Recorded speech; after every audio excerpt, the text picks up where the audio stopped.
Alright, so the quicker update video I mentioned on Wednesday is here. Sorry, the shutdown updates came through really quickly yesterday and through the midweek, so I was watching them in case I needed to update anything in this video in a major way. Thankfully, not really. The rest of this video is going to be almost the same, but one little note, the hissy fit standoff the House Freedom Caucus wants to pull for their insane demands is still around the corner, so we aren't exactly clear by any means. Just a week delay till March 8th. Anywho, post-editing Ilaria done. Enjoy, and make sure to subscribe and like the video. It's much appreciated. Anyway, bye. Okay, hey. So, I've seen a plethora of brain-dead takes and supposed big-brained analyses of the potential US government shutdown, and I wanted to, I suppose, set the record straight. This video is pretty to the point. I'll make some personal comments here and there, but overall, this is meant to be a quick but informative breakdown of the most recent shutdown threats and why we're really here to begin with, not so much what you might be hearing on the news. So, there are three main points that I was able to boil down which are being used as supposed sticking points for the Republicans and their little gaggle of authoritarians who love calling themselves freedom lovers. According to Democrats in the House, the worst aspects of their little temper tantrum didn't make it into the current round of spending bills, thankfully, but we'll see if that holds true over the next week. Nevertheless, this is really what the Republicans lost their minds over this time around. 1. They effing hate immigration. I know. Republicans of any stripe hate immigration. Shocker, come back on Sunday for critical takes like this. Joking, of course, but no. Current Russian disinformation campaigns organized by the SVR, which, if you didn't know, and I believe most people, if not the vast majority of people, don't know, is the actual successor to the KGB, are targeting even moderate voters to freak out over the southern border. As I mentioned 2 weeks ago, the hysteria around the border is hilariously timed. If you haven't noticed, every single election year, we have a border crisis. Lest we forget, in 2022, prior to the midterms, we had hundreds of even quote-unquote liberal outlets running hysterics around these migrant caravans and an invasion coming from the southern border. Again, to reiterate my video from 2 weeks ago, those caravans largely dissolved due to Guatemalan and Mexican officials dispersing them, or by the eventual denials of asylum or crossings failing at the southern border. Big surprise there. The reality of the southern border situation is, while sadly and horrifically so, the same as it's always been. Numbers ebb and flow, they increase and decrease. Migrant numbers tend to peak, especially in the more temperate seasons as, surprise, Mexico and Central America tend to suck ass in the summers, not exactly a revelation, with a few exceptions as shown on the screen at the moment. However, the need for comprehensive immigration reform isn't just a political buzzword, it is true. I am not denying that the US has a completely catastrophic immigration system that is both inefficient and ineffective. But what we do need is something akin to the most recent border bill that was, surprise, killed.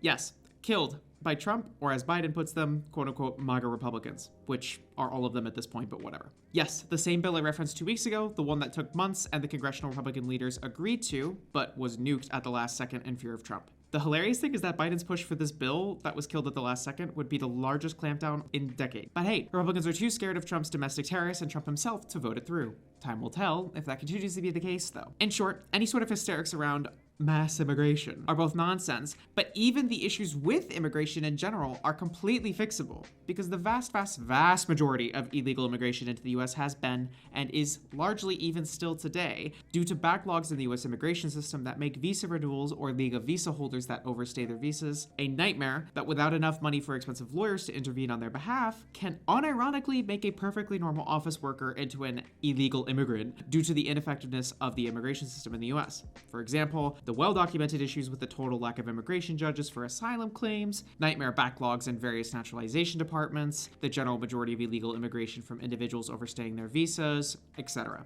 It's a completely and totally fixable issue that can both make immigration very easy and legal for those that do want to come and have the funds and the means to do so, but also make the southern border, quote-unquote crisis, never happen again. Anywho, 2. Ukraine. They effing hate Ukraine. I know, right? Let's be completely clear here. Republicans have fallen over backwards to let Putin ride them bareback in the last 10 or so years for 2 reasons. One being money. Yep, it's that simple. Many people can be bought off very quickly with the right incentives at the right time. As I'm sure a huge amount of people are unaware, to work for the government requires financial or personal relationship disclosures that might cause you to leak information, etc. For congressional representatives, meh, not really in most cases. To illustrate this, it's beyond infamous at this point, to be frank, but several high-ranking congressional members decided the best place to spend their 4th of Julys were in Moscow, meeting with Russian government officials. Weird. Surely, none of them are actively and continuously sabotaging aid to Ukraine. Oh, yeah, no, all of them are. Oh, yeah, Senator Ron Paul. Ooh, wow, you seem to have a really weird obsession with opposing Ukraine aid. Odd. Huh, I'm sure that's a coincidence. The other point on this end being ideological obsession. On the one hand, I can almost respect the outright craving corruption it takes to be bribed or compromised by Russian foreign intelligence services. It's at least something that is just unfortunately human for many people. People are greedy idiots and can think 5 steps ahead of themselves in general. But the ideologically driven traitors to the United States, yeah, they're another deal. There are a plethora of Republicans that worship the concept of an authoritarian United States precisely because they're weak-willed and small-minded individuals that desperately need a strong man to understand the world. While that might sound too simplistic of an analysis of fascist Americans, that is really the basic gist of their motivations. Do you truly think tiny men like Jack Posobiec are somehow intelligent, free-thinking individuals?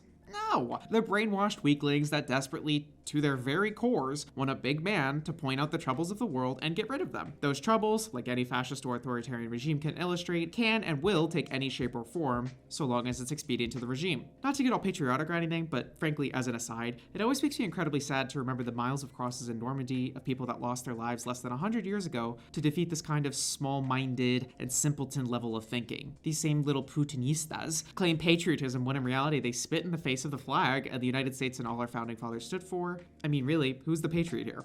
Those that hate their countrymen for living free? Truly so, not what they think is freedom, that being extreme cohesion to authority and conformity, or those that choose to be themselves regardless of how much it upsets fascists. In short, these ideologically driven and compromised Republicans idealize Putin and the Russian Federation's government because they literally have daddy issues. I wish that was a joke. I'm not kidding. They unironically do. Look at how much they lionize a melt-brained man like Trump. Insanity. In reality, these weak and scared children seek reassurance their bigotry is accurate while trying to build a weighted blanket of ideological simplicity of liberal bad, authoritarians good. Which leads us to the next and final main point. 3. LGBT rights. Yep, you probably didn't expect this one, but it's actually a huge deal. I want to be clear, before I continue, it's critical to note that reproductive rights, especially in the wake of Roe being overturned, are a huge issue for Republicans electorally. Hilariously, though I paused this video due to congressional patchwork spending agreements during the pause, Alabama Republicans saw it fit to make anyone that may ever have IVF for fertility treatments be responsible for their embryos as if they're living humans. Lol, Lamau even. Psychopath stuff. Though reproductive rights are huge, for this particular Republican hissy fit, I'd argue LGBT rights are far more of a sticking point versus specifically reproductive rights for women. Okay, so the playbook. In 2015, the US finally received de facto gay marriage legalization by the Supreme Court's decision on Obergefell, which was a huge step forward for LGBT rights. Yeah, well, the fascists were rather unhappy with that, to say the very least. Now, most people in 2015 were ecstatic and not considering, or at least properly so, the impacts of the decision on the conservative psyche. The ability for one of their most hated minorities to have the right to marry was like a mortal wound. Obviously, in reality and in a sane person's world, that's idiotic, but to them, that was a disaster on a biblical level. The Federalist Society,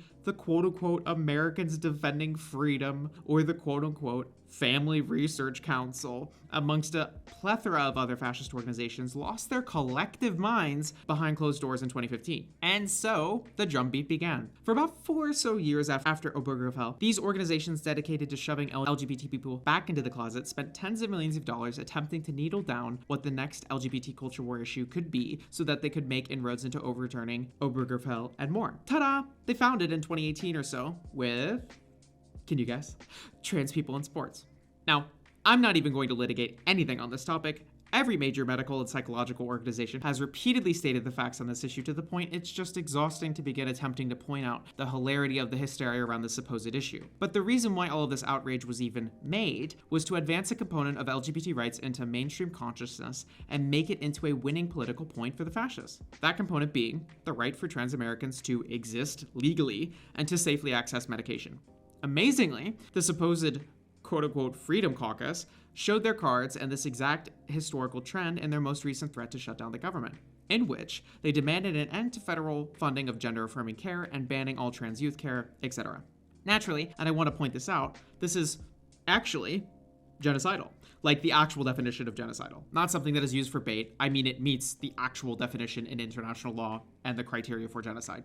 This is a nearly decade-long targeted campaign to legislate, and in their words on the screen, get rid, if I'm being cute, of trans people in one way or the other. Fortunately, I doubt this specific demand is going to go through, but all it takes is one Republican Senate and House for something this insane to be passed. The reality is that trans people, despite making up barely a percentage of the US and global population, are just a wedge issue in order to hammer into the American psyche the idea that the federal government is allowed to actively legislate groups of people out of existence. It should terrify any decent person that this demand was ever written in the first place, let alone even given any consideration amongst Republicans nationwide. First they came for trans people, then gay marriage, then you get the idea. I know it might seem odd to connect LGBT rights as the sticking point here, especially in light of immigration and aid to Ukraine, but the Republicans themselves are literally saying it out loud nightly on their preferred propaganda diarrhea streams. If not for trans issues, the Republicans would seriously struggle to produce any sort of election year controversy, especially since Biden and mainstream Democrats have co-opted their border rhetoric like it was nothing, and now, to a degree, own the idea they care more for the border than the Republicans, and the Republicans know that. Of course, there are other issues that they try to highlight, but they're such bog-standard, boring tropes that I don't even believe the Freedom Caucus actually cares about these. I believe they're just padding around their actual concerns. Well, quote-unquote concerns. In short, we now have an additional week for the US government to continue functioning as it should, but Ukraine aid is still stalled, while Ukrainians bleed and die fighting to keep their country safe and protected. Incredibly, I find the attachment of LGBT issues to the most recent shutdown threats to be nakedly copy and pasted from Russian disinformation playbooks, let alone the attempted immigration tie-in. In short, the Republican Party of 2024 has been entirely compromised by Russian assets and/or disinformation, alongside anti-American authoritarians that hate the concept of freedom while screaming about wanting to protect freedom by denying it from their fellow countrymen.